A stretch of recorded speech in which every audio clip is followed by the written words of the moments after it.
میں کس کس طرح حضرت نوح علیہ السلام نے اپنی قوم کو ہدایت کی طرف بلایا، قوم نے کس کس طرح یہ اعتراضات بھی کیے، کیسی کیسی تکلیفیں اللہ کے پیارے پیغمبر کو پہنچائی گئیں اور کس طرح اپنی ضد پر وہ اڑے رہے۔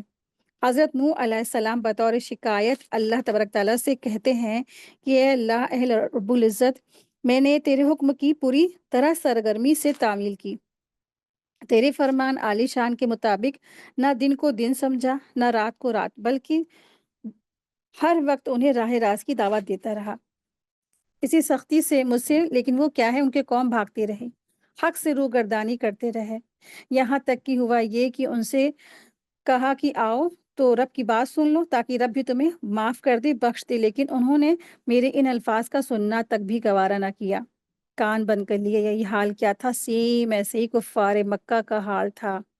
آپ صلی اللہ علیہ وسلم کی بات سننا پسند نہیں کرتے تھے، کلام اللہ سننا پسند نہیں کرتے تھے، یہاں تک کہ انہوں نے چالیں چلی کہ جب قرآن پڑھا جائے تو کیا کیا کرو، شورغل کیا کرو، سیٹیاں بجایا کرو، تالی بجایا کرو، تاکہ یہ قرآن لوگوں کو سن نہ سکے۔ تو نوح علیہ السلام کی قوم نے بھی جہاں اپنے کانوں پر انگلیاں ڈالی وہاں اپنے کپڑوں سے منہوں کو چھپا لیا تاکہ وہ پہچانے ہی نہ جا سکے اور نہ ہی وہ کچھ سن سکے۔ اپنے کفر اور شرک کی ذاتی کی وجہ سے اتنا زیادہ وہ کفر پر اڑ گئے تھے، یعنی وہ حق سے انہوں نے منہ موڑ لیا، بے پرواہی کی۔ تو ان کے سرکشی کا تذکرہ ہے ان آیات میں۔ آیت دیکھیں، آیت نمبر ہے 7۔ جب میں نے کبھی انہیں تیری بخشش کی طرف بلایا تو انہوں نے اپنی انگلیاں اپنے کانوں میں ڈال لی اور اپنے کپڑے اوڑھ لیے اور اڑ گئے اور سخت سرکشی کرنے لگے۔ تو آپ نے دیکھا ہوگا بہت سارے لوگوں کو جب آپ اللہ کی آیات پر بلاتے ہیں، اللہ کی بات بتاتے ہیں، قرآن سے ان کو بات سمجھاتے ہیں یا حدیث سے بات سمجھاتے ہیں، تو وہ کیا کرتے، نہیں نہیں بھئی ہمیں نہ بتاؤ، اپنے کانوں پہ ہاتھ رکھ لیتے، نہیں نہیں بھائی ہمیں نہ بتانا، ہمیں تو بہت پتہ ہے، تم اپنی جو ہے باتیں اپنے پاس رکھو، اس طرح سے۔ تو ہر دور میں ہر ایسا ایک وقت آتا ہے کہ اس طرح سے لوگ سرکش قسم کے لوگ ہوتے ہیں، موجود ہوتے ہیں قوم میں۔ آیت 8 دیکھیں، اور بے شک میں نے ان سے اعلانیہ بھی کہا اور چپکے چپکے بھی کہا، یعنی نوح علیہ السلام فرما رہے۔ آیت 10، اور میں نے کہا کہ اپنے رب سے اپنے گناہ بخشواؤ اور معافی مانگو، یقیناً بڑا بخشنے والا ہے۔ آیت 11، وہ تم پر آسمان کو خوب برستا ہوا چھوڑ دے گا۔ تو اس طرح سے اللہ کے رسول نوح علیہ السلام جو تھے اپنی قوم کو یہ ساری باتیں پہنچا رہے ہیں کہ تم ایسا کرو گے، اگر بخشش مانگو گے اللہ سے، وہ تمہارے لیے کیا کرے گا، تمہارے لیے غیب سے تمہیں خزانے دے گا، رزق کھول دے گا، تمہاری بخشش کر دے گا، تمہیں معاف فرما دے گا۔ یہ سارے کے سارے استغفار کی برکتیں اس آیت سے پتہ چلتی ہے۔ تو حضرت نوح علیہ السلام قوم کو بار بار اللہ کی بارگاہ میں توبہ اور استغفار کرنے کی تلقین کر رہے ہیں۔ انہوں نے قوم کو بشارت دی کہ استغفار کرنے کا انعام یہ ملے گا کہ پہلا کیا ہوگا، گناہ معاف ہو جائیں گے، دوسرا رحمتوں والی بارش برسائی جائیں گی، تیسرا یہ ہے مالی اعتبار سے خوشحالی عطا فرمائی جائے گی، یعنی کہ مال کی بھی کثرت ہوگی، چوتھی بات یہ ہے کہ اولاد کی نعمتوں سے نوازا جائے گا، پانچویں بات یہ ہے کہ باغات اور پھلوں کی فراوانی کر دی جائے گی، چھٹی بات یہ ہے کہ بہتی ہوئی نہریں جاری فرمائی جائیں گی۔ یہ نعمتیں تو حاصل ہوں گی استغفار کرنے سے، اور اس کے اپوزٹ اگر اپنے گناہوں پر اڑے رہے تو اللہ کی طرف سے سخت پکڑ کا اندیشہ بھی ہوگا۔ تو یہ اتنے سارے فوائد تھے استغفار کرنے کے، تو استغفار کی بڑی فضیلت آتی ہے۔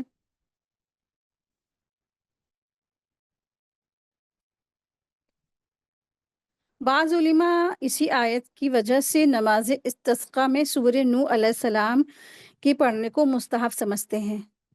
مروی ہے کہ حضرت عمر رضی تعالیٰ عنہ بھی ایک مرتبہ نماز استسقاء کے لیے بھی ممبر پر چڑھے تو صرف آیات استغفار، یعنی کہ جن میں یہ آیات ابھی تلاوت کی وہی پڑھ کر ممبر سے اترتے تھے، اور فرمایا کہ میں نے بارش کے ان راستوں سے طلب کیا جو آسمانوں میں ہے۔ نماز استسقاء اس لیے پڑھی جاتی جہاں پہ بارش نہیں ہو رہی ہوتی، تو نماز اس طرح پڑھی جاتی کہ اس کے لیے اللہ سے دعا کی جاتی کہ اللہ بارش برسا دے۔ تو اس نماز میں یہ لوگ کون سی آیتیں پڑھتے تھے، جو آیت نمبر 11 ہے سورہ